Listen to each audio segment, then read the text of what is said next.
All right. Hi, and thank you for attending this session as part of the National Conservation Systems Cotton and Rice Conference. I'm Audrey Gamble. I'm an assistant professor at Auburn University, and I will be moderating this session on cover crop management in Southeast cotton production systems. So we will have two speakers as a part of this session. The first will be Dr. Kip Balcom. Dr. Balcom is a research agronomist with the USDA ARS National Soil Dynamics Lab in Auburn, Alabama. And our second speaker will be Adam Chappell, who is a farmer in Arkansas with Chappell Brothers Farms, LLC. And if you need to apply for CEUs for attending this session, please stay tuned because at the end we will provide instructions for getting those CEUs. So with that, I will hand it over to Kip.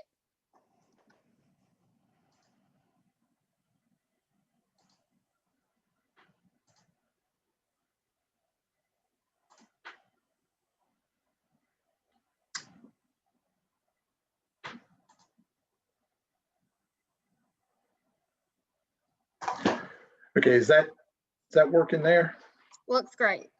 Okay, all right. Thank you for the introduction, Audrey, and thank you for the invitation to participate in this session.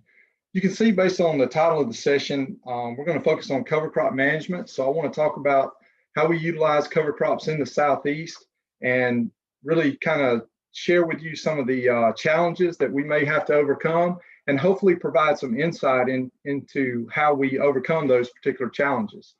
So the first thing is, we can look at this map of the United States, and obviously I'm working in Alabama. A lot of the research I conduct is going to be in Alabama, but it's applicable for Georgia and Mississippi and parts of northern Florida and so forth.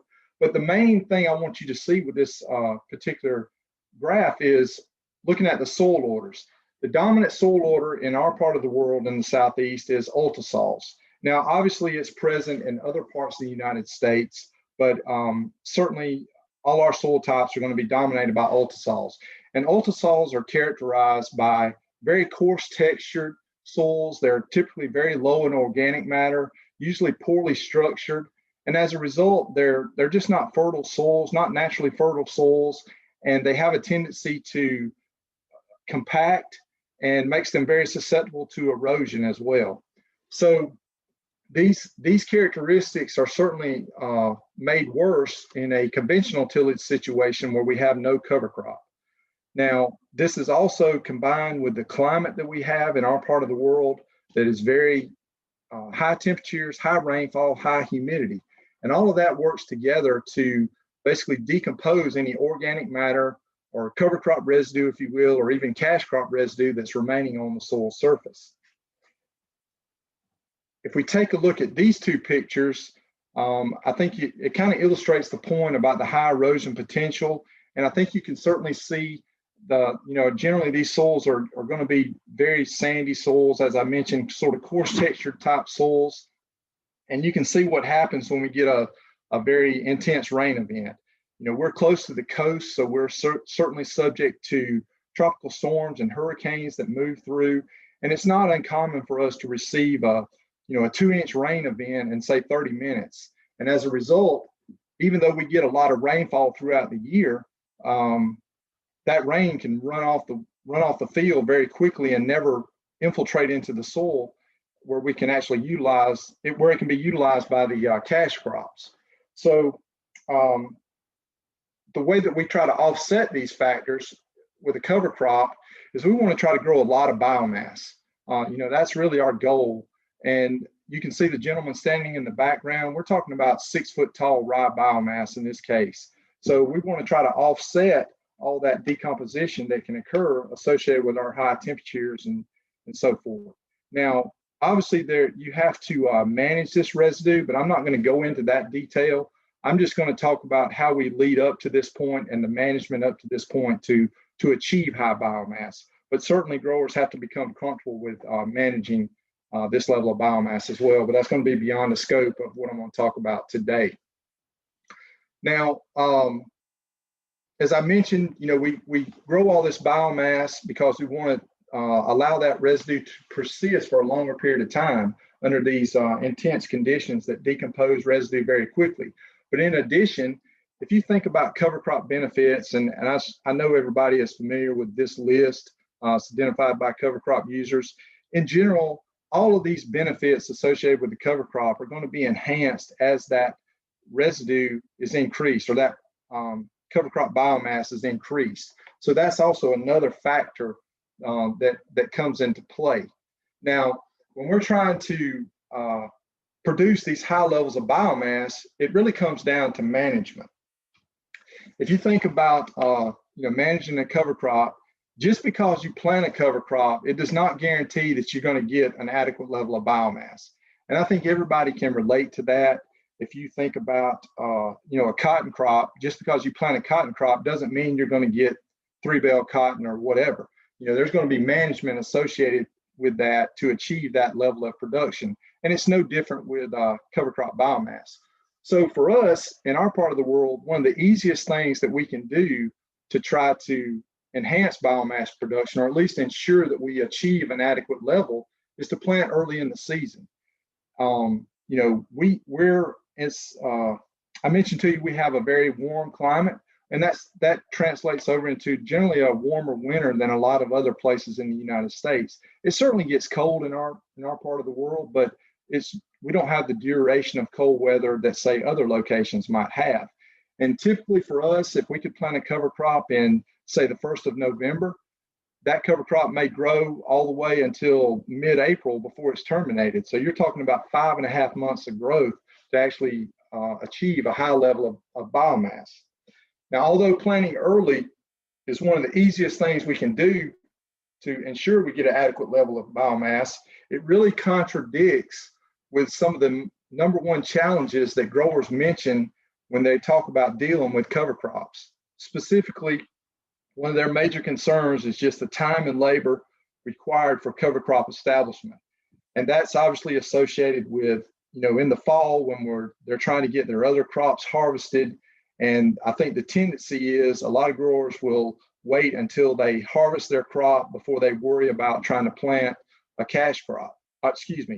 They worry about trying to harvest their cash crop before they plant a cover crop. And, I want to show that can be very detrimental on the biomass that can be produced. And the second concern is just the cost itself of associated with planting and managing cover crops, because unfortunately cover crops are not free and they do require inputs. And growers have to make sure with the profit margins that we have that they're getting their maximum return on investment. So I want to go into these just a little bit more detail. This kind of highlights the problem with the timing of planting. This is some data from the National Ag Statistics Service here from Alabama, and we're looking at crop harvested percentages. Basically, they put a report out each week in the fall, and they give an idea about how much percentage of the crop has been harvested. So I basically just plotted that for all these years. I went from 2011, 2017. I don't have the current information, but I think it's going to make the point. The gray lines represent the individual years, and then the red line would be the average of all those years. So if we just take a look at the, starting at the beginning there on the 4th week of September, essentially about 10% of the crop has been harvested. And then you can see how that progresses throughout the harvest season. So I just chose an arbitrary value of about 75%. When is 75% of the crop harvested in Alabama? And you can see that falls in that range of somewhere between the 2nd and 3rd week of November. So, we're getting on into the fall now. And at that period, cover crops the temperatures are starting to cool down, and cover crops that are planted after that time generally are going to emerge pretty slowly. And there's not going to be a lot of growth on that cover crop until really the following spring. So this, like I say, this highlights the issue that growers are faced when they're trying to harvest their crops and try to get cover crops planted at the same time. Now, a very qualitative example to show the benefits of planting early was conducted by an agent over in Georgia. And this is just a simple example. They basically had an area where they planted a rye cover crop. They planted on October the 3rd. Then they came back adjacent to that area and planted rye on November the 14th. So that would correspond to that time frame I mentioned to you a while ago, about the 2nd and 3rd week of November. Then they just went back and took pictures on the 15th. And you can obviously see the advantage of planting early and how much additional growth was supplied to the, or was achieved by the cover crop when we were able to plant a little bit earlier. So if we look at the cost, which was another one of their concerns, this is a budget that we have for our particular cover crops that we plant in our research experiments. Now, more than likely, this number, you can see the total cost there of about $60 is going to be much higher than a lot of people would say associated with their cover crops.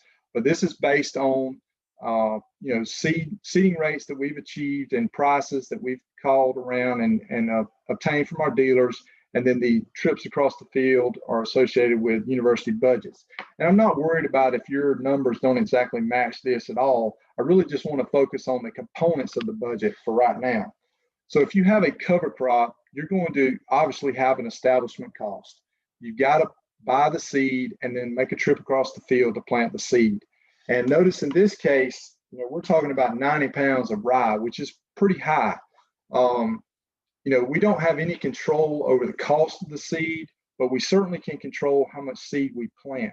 So, and we're actually starting to do some work now where we examine backing off some of these seeding rates and hopefully lower that bottom line cost on the cover crops to make them more attractive for the growers. Now, the second thing that you're going to have is a termination cost of some kind. And you could have just a chemical termination cost, or if you have a lot of growth, like what we're trying to shoot for in our part of the world, you could combine that with a mechanical roller operation. So, but regardless, you're going to have establishment and termination costs. Now, the one that may not necessarily apply to other places is this fertilization cost. And I mentioned to you on our soil types, they're very coarse textured. We get a lot of rainfall, and we just don't have a lot of nitrogen, free nitrogen available in our crops, in our soils that are going to boost the growth of the cover crop. And you can see in this case, we're talking about 30 pounds. We don't want to put a lot of nitrogen on, but we need to try to stimulate a little bit of growth.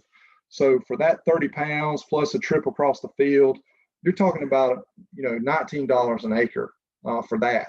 And with the profit margins the way they are, a lot of growers find it very easy to try to eliminate that cost because, as I mentioned, we're trying to grow a cover crop that's not going to be harvested. So they're obviously trying to cut costs as much as possible. However, I want to illustrate to you how the benefits of fertilizing the cover crop. And this is just another qualitative example where we have a fertilized cover crop on the left and a non-fertilized cover crop on the right. And if we can focus on any benefit that we want to, but let's take weed suppression, for example. That's one that's very popular to a lot of growers. And I think it's pretty easy to see, or hopefully it's clear that the fertilized cover crop is going to give us much more weed suppression in the long term compared to the non-fertilized cover crop. So again, this is an input associated with the cover crops, but we want to make sure that we apply that nitrogen, appropriately and maximize that return on investment so we can maximize the benefits associated with the cover crop. So I've talked about these factors kind of separately, but I want to share some information from this particular study that sort of incorporates all these things together. This is a 6-year experiment that was conducted at the Wiregrass Research and Extension Center that's located in Headland, Alabama, and you can see that's in southeast Alabama. So we're pretty far south within the state. We're looking at several different planting dates, 2 seeding rates, and then different nitrogen rates. We obviously know that the planting date has a major factor in growth of the cover crop. We wanted to see how the seeding rate, if we could reduce that and still get adequate cover crop performance, and then determine how these interact with the different nitrogen rates. So, you could see a scenario where a grower might be unable to plant until early mid-December. Well, the hypothesis would be that maybe they need to keep the seeding rate higher, and they might want to put on a little bit more nitrogen. And we want to determine, is that going to be feasible? Obviously, it's going to cost more money, but could we rescue the amount of biomass produced, if you will, for lack of a better term, because we're having to plant much later in the growing season? The first thing we can look at is just the seeding rates over these 6 years. Now, there's certainly variability across the different years, but if you look at the difference between seeding rates within years, there's really no difference. And that's very encouraging because that's going to help.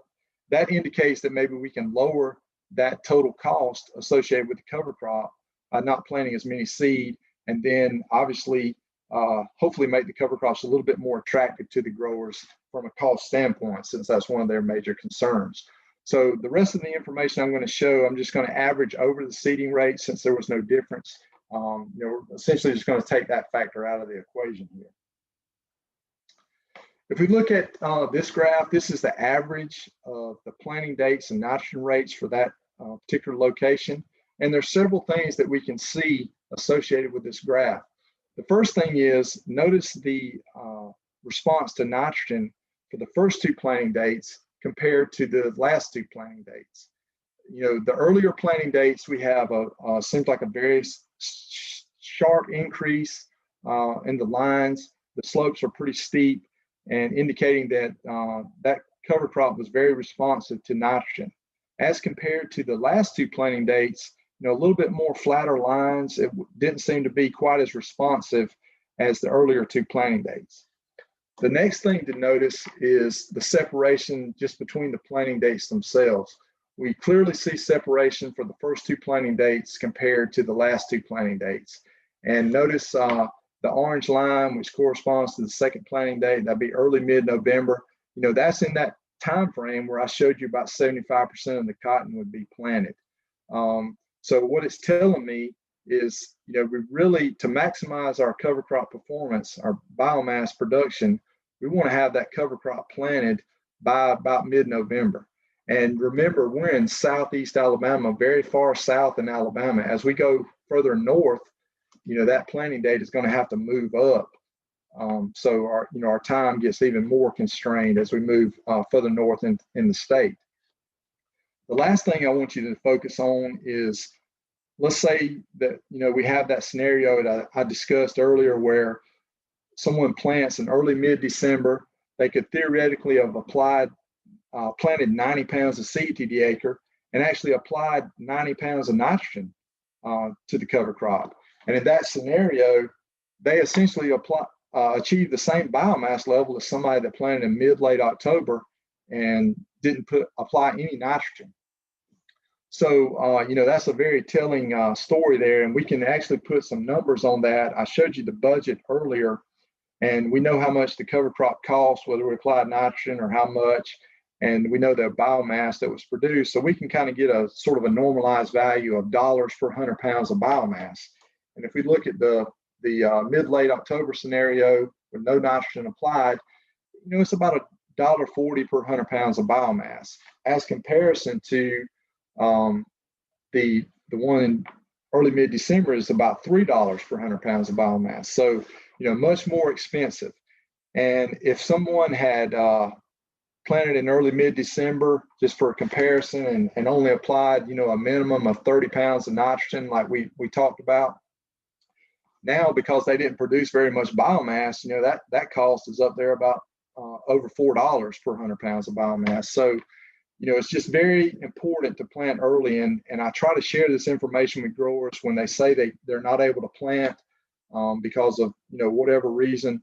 I want them to recognize and see this information and see what kind of potential they could be costing themselves. I certainly recognize limitations that occur in the fall around harvest, but hopefully at least some of their fields, they could make an effort and get the cover crop planted so they can maximize the benefits associated with that cover. The last thing I want to touch on is, this study actually led to some other questions and observations that I want to share with you. The first being, it seemed clear that the early planted cereals responded to the fall applied nitrogen. However, when it was late planted, the nitrogen seemed to be very inefficient and was associated probably with end loss, because we do get rain over the winter months as well. So it kind of begs the question is, would spring applied N be more appropriate for these late planted cereals? And the hypothesis would be that if somebody's got to plant late, then we're obviously going to be better off applying that nitrogen in the spring when the cover crop takes off growing. It also curious about how do split applications compare to fall or spring applied cereals? Now, someone might say, well, why do I want to make 2 trips across the field for a cover crop? And it's really maximizing that return on investment. If that's what we need to do for the situation that we're in, if it's late planted, then that may be what we need to do. And I know growers already that are doing some split applications now. So we want to try to come up with some information that will help shed some light on this issue as well for the growers. Because again, we're just trying to identify best management practices all the time so they can maximize their return on investment. And so just to summarize, I just really tried to describe various scenarios for producers to consider. There's certainly no one size fits all. I try to put these things out here for growers to kind of make up their own mind and see what's going to fit under their particular operation. So, hopefully they can consider all these management factors and take that in consideration regarding the challenges and goals for their operation. So with that, I'll conclude, and I want to put my contact information up here. If someone needs to contact me, please feel free to. We do have a website with some information. We have a newsletter that we send out a couple of times a year that just kind of highlights some of our research that's going on in our lab. If you're interested, you can subscribe to that. And certainly appreciate the time today. Thank you. Let me stop sharing. All right, thanks so much, Kip. Appreciate you highlighting some of the considerations that we have for cover crop planting and challenges that we face within the Southeast, and provide some excellent information to producers and researchers. So with that, I will hand it over to Adam Chappell to talk about some of the practices that he is using on his farm in Arkansas, and how they're managing cover crops and making it profitable. Adam?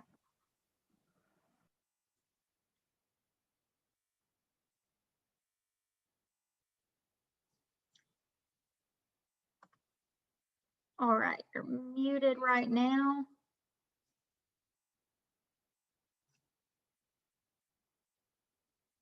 Adam, can you unmute yourself? Yeah, that would help, wouldn't it? Great. All right. Yeah, so I'm going to talk about cotton production kind of with the intention to make cotton growers rethink how they're doing things. And not because I've found a better production method for higher yields or anything like that. I've just, with the help of a group I'm in that's originated out of Australia, we found some ways to cut costs and maintain yields that have been really effective on our farm. And I just wanted to highlight a few of those. And, how I got hooked up with the Australian group is just through this soil health network. And these farmers in Australia have zero government safety net. So they are some of the most efficient and innovative farmers I've ever met out of necessity, because there is no government payment. There is no government subsidized crop insurance. So it's sink or swim over there. And that's when true innovation happens. So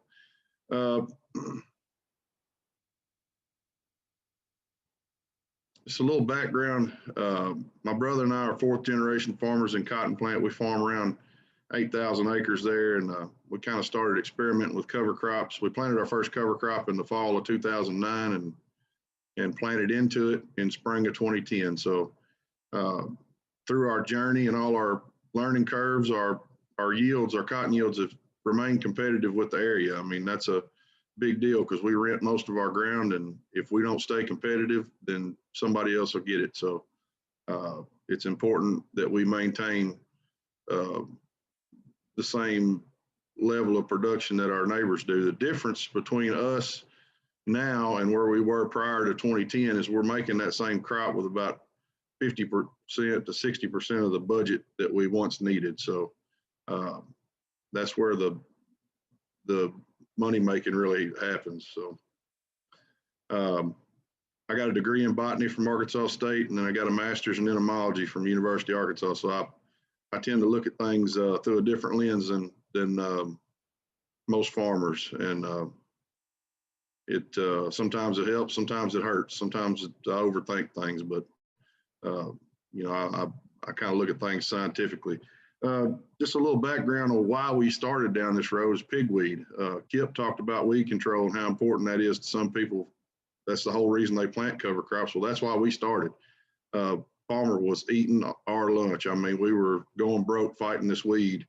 And if not for cover crops and regenerative ag, we would have been broke a long time ago. So back when all the pigweed mess started, you know, we went to extension meetings and had consultants and retailers and, you know, everybody, we were looking for answers and they all had the same answer for us. It was spray more stuff, you know, overlap residuals, till your fields, you know, hire hand hoeing crews, get the cultivators out that your granddad used to pull, you know, and then of course you go to church on Sunday and pasture, all he knows to tell you is pray. And that's the only one on the list that's free.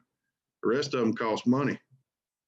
You know, and those practices do work if you get those weeds before they emerge or while they're tiny. I mean, I've seen palmer in the fall when the days start getting short, a 1-inch palmer plant with a 2-inch seed head on it. Now, how do you fight a weed like that, keep it from going to seed? It's almost impossible. The residuals work great if you get activating rains, but if you hit a drought, you know, you just sprayed them for nothing. You got to get good coverage on those plants if you want to kill them, even when they're small. And the bottom line is you got to have the money.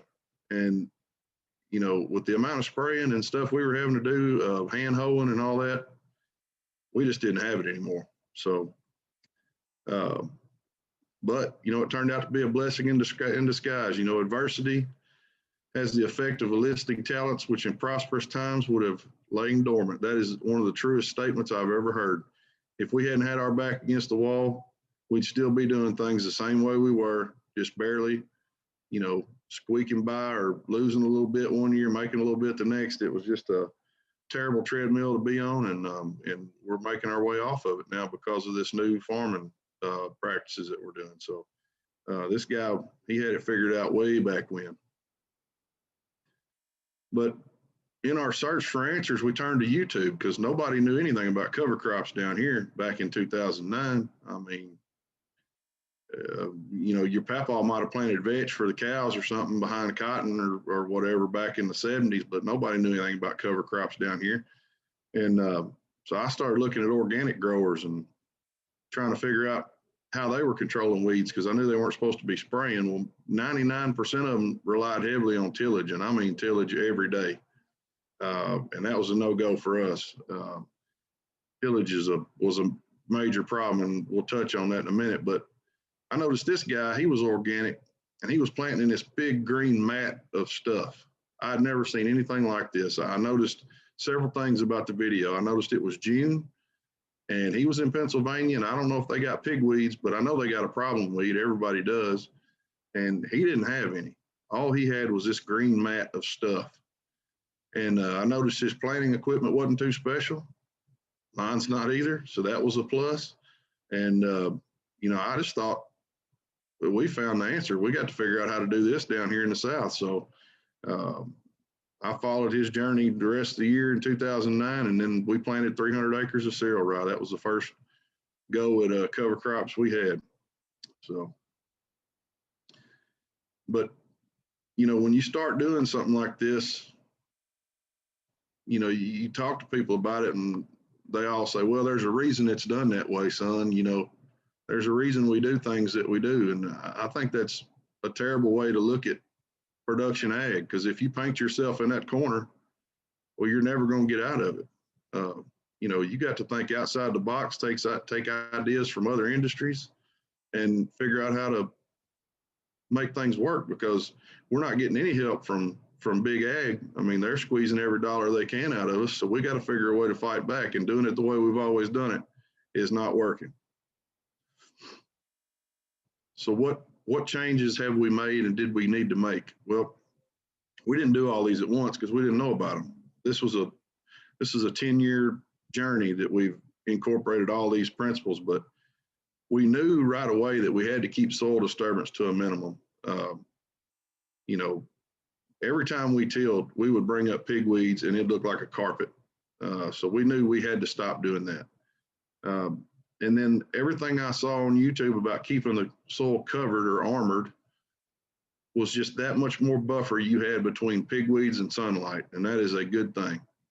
And then we learned the more days a year we kept a living plant in the ground, the better our soil structure got, the darker it got, the more earthworms we had, the more, everything. It was something I could see with my eyes, I could smell with my nose. So, we knew that having living plants there was a good thing. The old theory about letting the ground rest in the winter, that's garbage. You need something living in there to feed that soil. It's alive. It's not a medium to grow stuff in. We knew when we had more diverse cover crops, we had a more abundant supply of insects, beneficial insects, pollinators, spiders, more birds present. All those things eat pests and weed seeds. I mean, those are great things to have. So more diversity is better, to long term to get what you're looking for. And then finally, we integrated livestock. And we're not going to talk about that today, but that's been a game changer also. That's brought value and a whole nother step change in soil health. But that's a different talk for a different day. So tillage has become a last resort for us. Like I mentioned, it brings weeds up to the viable zone. Any good you do by building soil carbon and organic matter, if you no-till and cover crop for a few years, you're going to destroy with one tillage pass. That smell you smell in the spring when you till a field that everybody likes, well, that's all your soil carbon and organic matter getting ate up by bacteria and going up in the air. So you might as well be sniffing dollar signs up your nose because that's what you're losing. But, when you don't till, you use less fuel, you put less hours on your machines, your repair bills go down. You can do more with less. Employees, equipment, management. It's just one of those things. Somebody told me a few years ago, he said, man, y'all work y'all's tail off in the fall, planting all that cover crop, then y'all don't do anything in the spring. What are y'all doing? Well, our work's done till planting time. So we're not out there having to till up and work up and all that. So I like to crappie fish, so that works out great for me. But these are just some costs associated with different tillage practices. I mean, and these are things that I see around my area all the time. I mean, they're everywhere going on in the fall. If it's dry, people are doing it. I don't know why they're doing it because they're going to redo it in the spring, but they don't see the cost associated with that. They think they're just throwing some diesel in a piece of equipment and rolling on. But when you got to maintain that equipment, pay a guy to be on it, service that tractor, the depreciation value on those implements and tractors, I mean, that stuff adds up fast. So if you can cut that out, you're saving a ton of money. So this right here is what everybody wants to look like in the spring. This is what we used to look like in the spring. They want a fresh, loose, clean seed bed, So I know you've heard this, start clean and stay clean. I still see that in ads all the time, for like how to keep your Roundup Ready Extend beans clean. You got to start clean and then overlap your residuals to stay clean and all that tillage and all that. Well, that for us, that meant stay broke because we tried that and it did not work. It was putting us in the poorhouse. So this system for us, we had to abandon because this is what happens when you till in cotton plant. I told you I was going to touch on it. Do you see all those green dots? Well, in the evenings, whenever you catch the sun just right and look across a tilled field, it looks pink because those are all pigweeds. So when you till in cotton plant, you get a carpet of pigweeds. But when you don't till in cotton plant and you leave that residue on the surface, you don't get any of those. So that's pretty simple. I mean, just don't do it. Our new system now is just planting, spraying.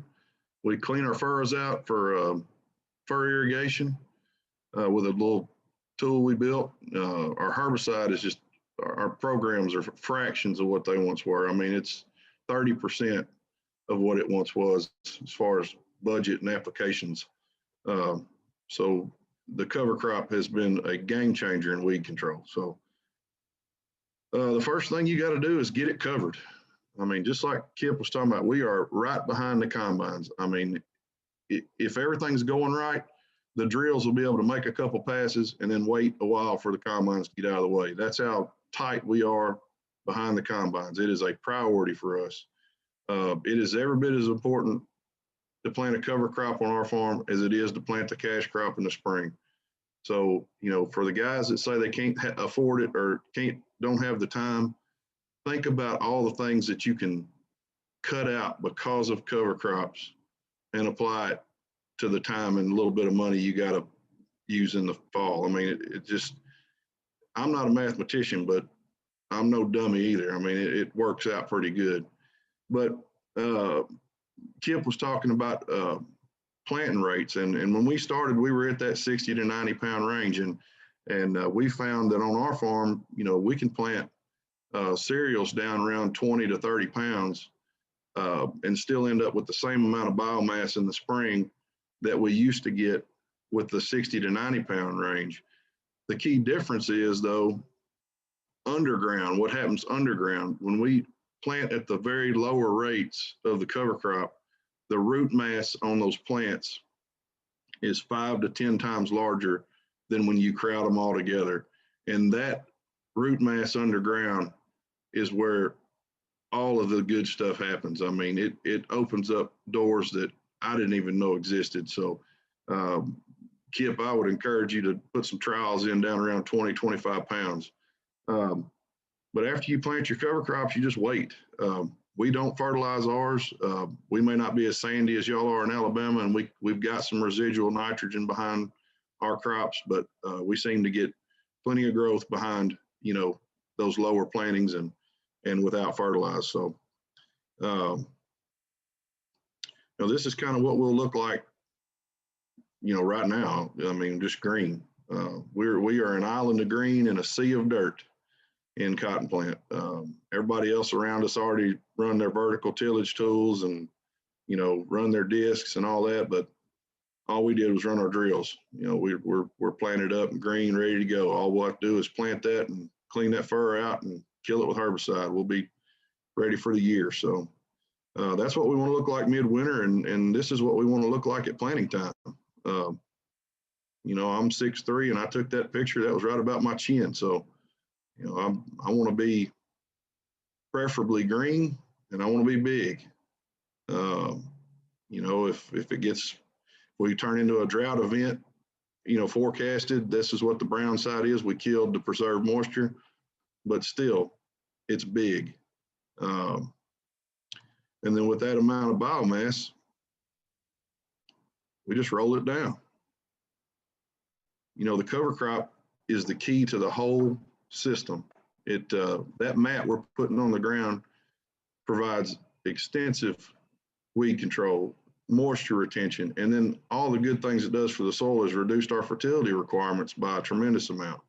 So, you know, this is ideally what we want to look like when we run the planter, because right behind this guy here, we're running this planter. So we were planting cotton here, and this is 76-inch cotton. So this is something to think about. We were planting 20,000 seeds per acre. So, you know, I've kind of got that broken down by the cost of the bag and what the standard seeding rate is, and then what we planted at, and then what we plan to do in subsequent seasons. So, so for 2021, our traded cotton will be planted at 12,000 seeds per acre. That's not row acre, that's field acre. And then we're also going to do some non-GMO, like UA 222 at 12,000 seeds per acre. So, you know, we're going from $100 an acre in seed potentially down to $6. Now, I've grown conventional cotton and I've grown traded, and they both yield well. So there is no yield penalty there. You know, these big companies can tell you their genetics are far superior to any conventional you're going to get, but that's just patently false. And then I try to order it with no treatment on it at all, because treatments from the factory, in my opinion, are the biggest ripoff there is. Well, one of the biggest ripoffs there is in ag. So you can put the same stuff on for a fraction of the cost. So if you farm a significant amount of acres, you can buy a treater and more than pay for it with what you're going to save on seed treatment. So I try to get my cottonseed black or with the most basic treatment I can get on it. Then, for treatments, I use imidacloprid and mostly food sources for microbes. And if I'm planting real early, I may go with a fungicide or two, but for the most part, it's just those two things. So cutting through that stuff, I mean, we've got those row cleaners we kind of put together out of some old Yetter finger wheels and some disc openers we welded on the front. We were able to cut through the residue. We put our cottonseed an inch in the ground. Great placement, great emergence. So no troubles there. Here's our stand we got. Now this is 20,000 seeds to the acre, and look how thick that cotton is. That is way too many seed, way too many. So that's why we're cutting our seeding rates so much, because I mean, that's like 3 per foot. We need to be at like 1 every 12 to 18 inches. So 12,000 actually mathematically is too much, but I got to hedge my bets a little bit. But with a stand of cotton coming through like that, the first thing I hear all the time about why you can't do that is because of green bridge. And I'm sure working in ag and extension, y'all are familiar with this term, and anybody watching, I'm sure, has heard it as well. But this is the theory that you are harboring pest insects or pest disease in that cover crop that's going to transfer to your emerging crop. Now, is that possible? Sure, that's possible. But is it probable? Well, not if you manage things correctly.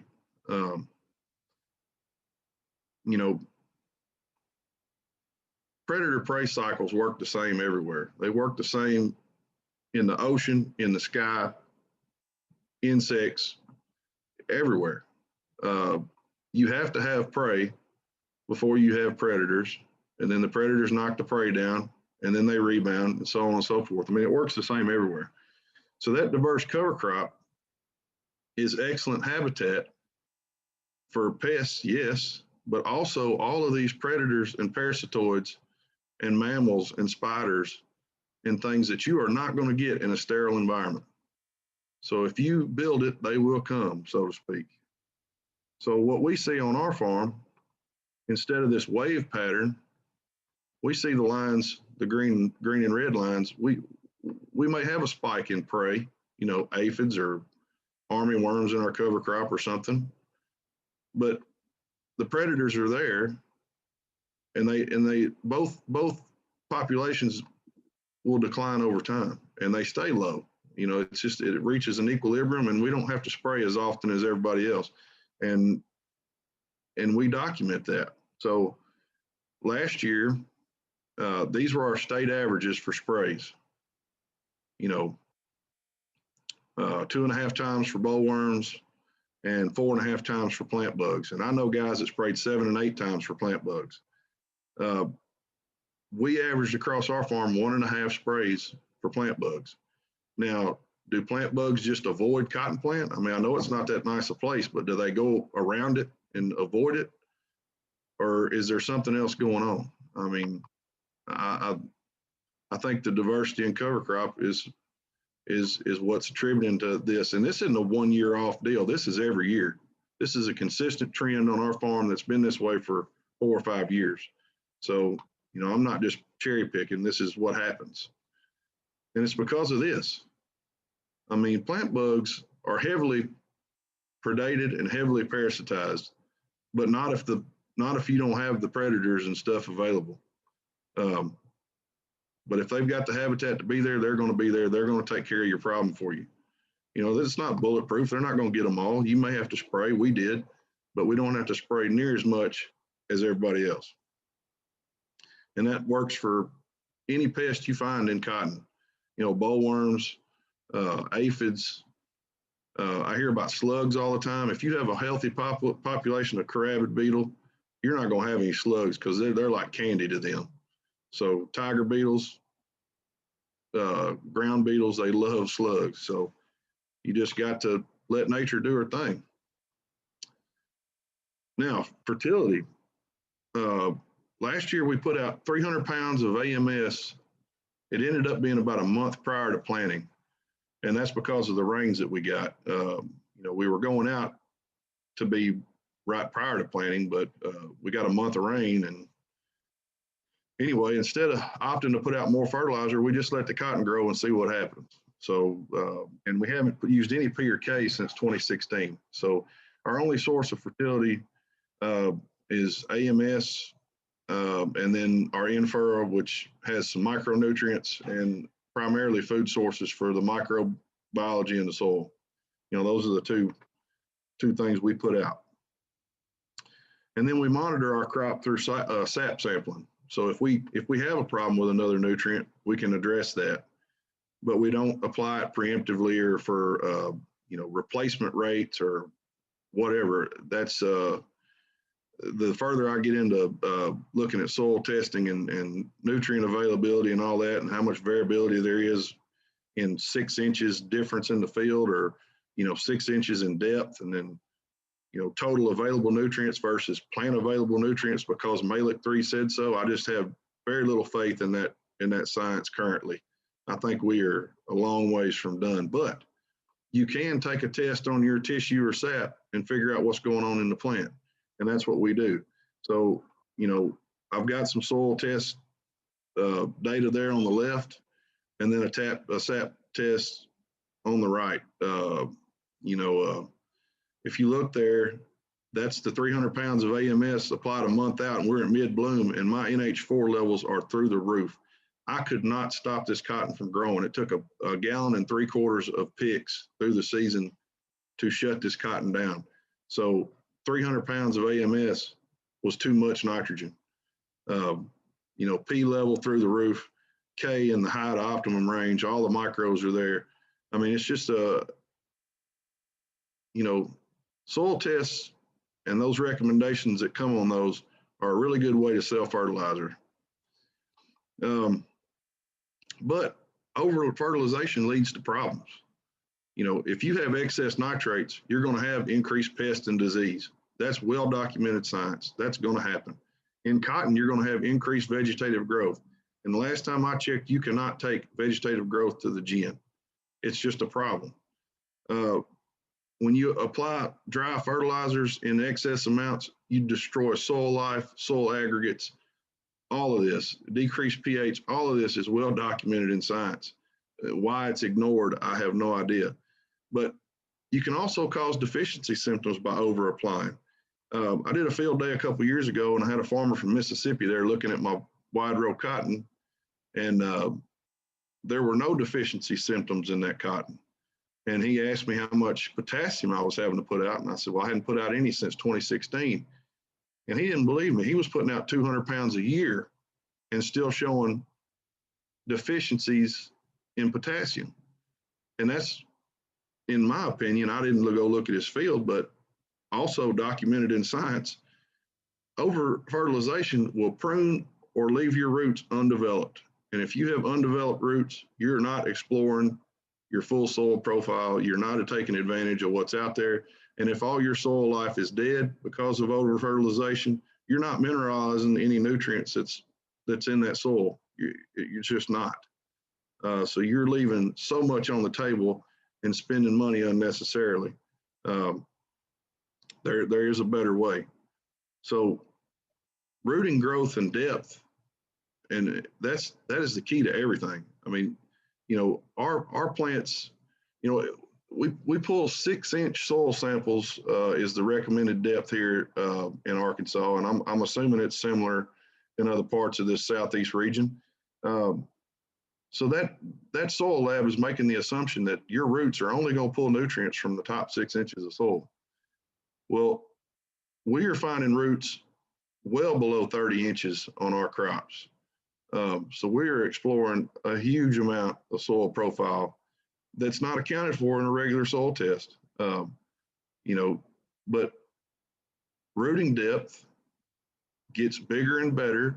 The better your soil structure gets, And the more you reduce those synthetic inputs and don't disturb the soil, year over year, the roots get bigger, wider, deeper, and they explore more of the soil. And the more life that comes to your soil, like these earthworms on this picture, a million earthworms per acre, which is 15 in a square foot, can cycle per day 3 pounds of nitrogen, 3 pounds of phosphorus, and 5 pounds of potassium per day.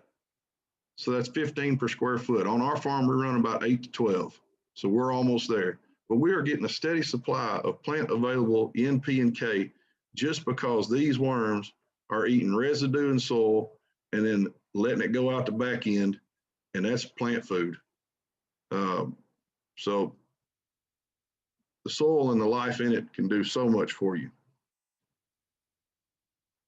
These are the kind of cotton roots I'm talking about. Straight down, huge. I mean, we pulled this out of the ground, so we ripped off all the laterals, but we've dug up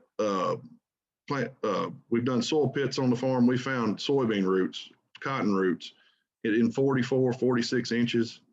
We found cereal rye roots in the spring where they're about a foot tall above ground at 76 inches below ground. So rooting depth is extremely important.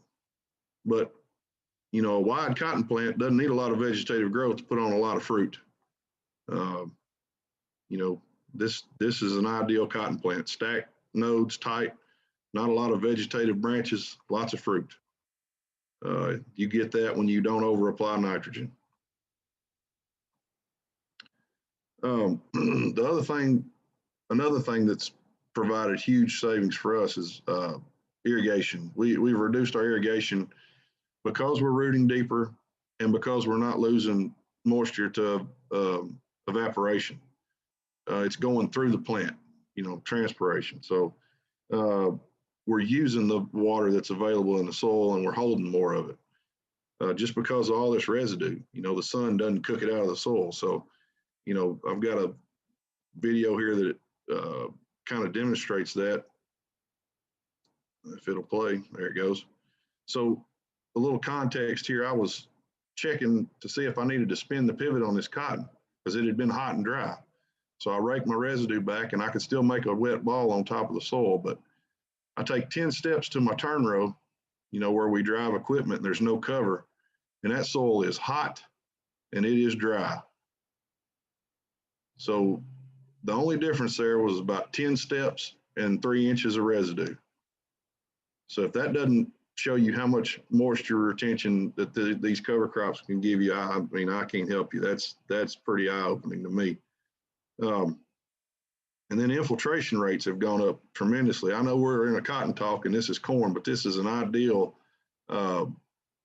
visual of what infiltration rates and cover crops can do. So for this picture on the top left, that's a conventionally tilled corn system. This is a Monday morning. We're out going around looking on a Monday morning. We got 2 inches of rain the previous Friday in about 45 minutes, you know, just one of those downpours. The conventionally tilled corn is rolled up tight. It needs water now. And then our no-till with cover crop corn with the big thick layer of residue, we didn't water again for 10 days. It was just, and then there's the soil difference at the bottom, just completely dry, and then ours was good and wet. And it's because we took infiltration rates in these fields after the fact. We were getting 6 to 8 inches per hour on the first and second inch, and they were getting 1/2 to 1. So 1 on the first and 1/2 on the second. We got 8 and then 6. I've got those numbers backwards, but you get the point. All ours went in the ground. All theirs went in the ditch. So lots of diesel saved right there by not having to run that. So weed control, this Kip mentioned weed control and how effective the residue is. So this is oat. This was planted in oats at 25 pounds and 2 pounds of tillage radish. And that's the amount of residue we have left after, you know, after we're halfway through the season here. But this was traded cotton, and I'm going to show you the program on the next slide. But as you can see, we're clean, you know, with very minimal herbicide application. through the season. That residue does an excellent job of holding weeds down. Okay, this is the conventional herbicide program that we use. I'll show you the traded in just a second. I got these slides backwards, but so we're going to do the wide row conventional cotton this year. And the reason we're going to do it is because I met a very interesting and intelligent farmer from Tennessee named Matt Griggs, and he's doing something that I just think is genius. He calls it strip kill, and y'all may be familiar with Matt and what he's doing, but he's banding out a little path on his cover crops to plant his cotton in, and then letting the cover crops continue to grow in the middles. Now, that to me, that's one of the smartest things I've ever seen anybody do. I wish I'd have thought of it, but we're going to do that with our conventional cotton. So we're going to do the wide row cotton with the UA 222 variety. So about $6 in seed. And this is the program we're going to use. We're going to band our glyphosate where we're going to plant. And then we're going to band at planting some gramoxone to catch anything that came up in the band, and then break in the band. And then under the hoods, we'll put a quart of glyphosate and then Direx. And then we'll just come back under the hoods a couple times if needed with gramoxone and a residual.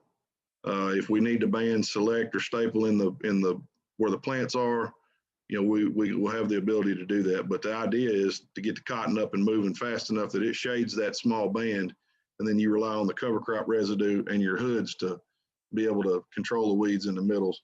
And that's how we kept our conventional cotton clean in the past, with a good hooded sprayer program. So we know it works.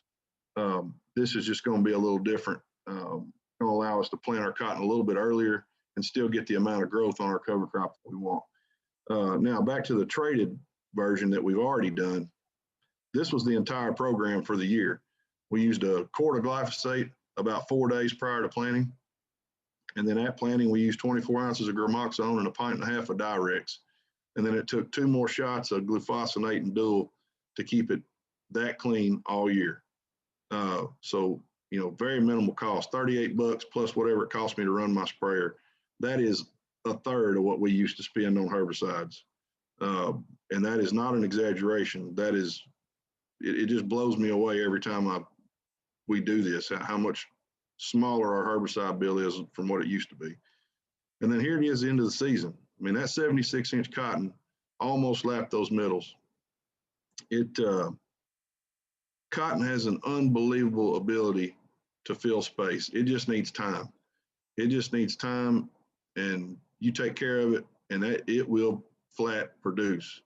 And you don't have to have 35,000 seeds or 32,000 seeds. I mean, I've seen studies down as far as 6,000 seeds. A buddy of mine in Georgia, Alex Harrell, I hope he doesn't care me mentioning his name, but he had some cotton that he planted at 5,000 seeds per acre on a 60-inch row. And it was some of the most beautiful cotton I've ever seen. But he planted it early, and he was able to keep it managed to a good height, and it was amazing. So, Alex, if you're watching, good job, bud. But wide row cotton will flat yield. I mean, it will put the bowls on. You know, some things you're going to have to consider when you go to a plant this big is getting the high capacity doors, you know, for your cotton picker. Otherwise, you're going to be going awful slow. We figured that out. We had to pick about 2 miles an hour, because if we tried to go any faster, we were choking everything up. So, you know, high capacity doors and more air, that's what you need. But once you get those things, you're back in business, you can rock and roll. We are in the process currently of widening our toolbar out on our cotton picker. This last season, we just used it as a straight 6-row and just used 3 rows to pick, and then had 3 dead rows. This year, we're going to take all the rows off, modify the toolbar, make a 4-row wide. So we'll actually gain 15% picker efficiency by widening that thing out. So that's going to make a difference in the bottom line too. And then the UA 222 we've grown in the past, outstanding cotton variety, outstanding. It will get it. It'll yield with any, you know, super variety, BX, whatever I don't care. It'll do it. and it'll be a much cheaper crop to grow. So we're going back to this system with the wide rows, try to maximize our margin there. But you know, on our traded variety system last year, we ran about almost 1,100 pounds. We had some very late planted cotton, and that's still a respectable yield for our area. I mean, we don't ever just, I mean, we've hit some 3-bale cotton and stuff before. That U of A 222 picture was a 3-bale field, but we're generally around 1,100, 1,200 pounds. So, I mean, you know, that's good for us. May not be good for you, but, you know, when we have direct inputs costs totaling $226 an acre, and then a gross revenue of $812, that's a pretty good net return before overhead and things. So you stick another, you know, $40 or $50 on that when you switch to non-GMO and then start banning herbicides. Now you're talking real money. So I'm excited about this year going back to the non-GMO system with the wide rows. Maybe I'll get to report back to y'all next year if y'all invite me again, but that's what we're doing on cotton currently. So I guess my takeaway is because it's always been done that way doesn't mean that's the way you got to do it. So just forget what you know, because the things that you know are the things that's losing money. You know, all the fertilizer, you got to plant this variety, you got to plant this much seed. All those things need to be challenged. So clear your mind and open your eyes and go try something. And that's all I've got. Thank you so much, Adam. That was great. It was really interesting to hear about some of the ways that you're remaining profitable on your farm and some of the innovative practices that you're using. So really quick, before we end, I want to share some info for those that need to apply for CEUs. Let's see here. So if you are a certified crop advisor, you can either scan the QR code that I'm about to show on the next screen, on the next slide. But I know that especially for Android users, sometimes those QR codes don't work very well for our certified crop advisors. So you can also go to the website that's shown here and enter your name and the tracking number and certification number and click submit, or you can self-report those CEUs on the CCA website. So here is the code. So if you are using an iPhone, you can just scan this code and you should receive your CEUs immediately by scanning this. So if you have any questions, you can email me about any questions about getting in touch with the speakers or about obtaining CEUs. My email is agamble, that's AGAMBLE @auburn.edu. So thank you all for attending.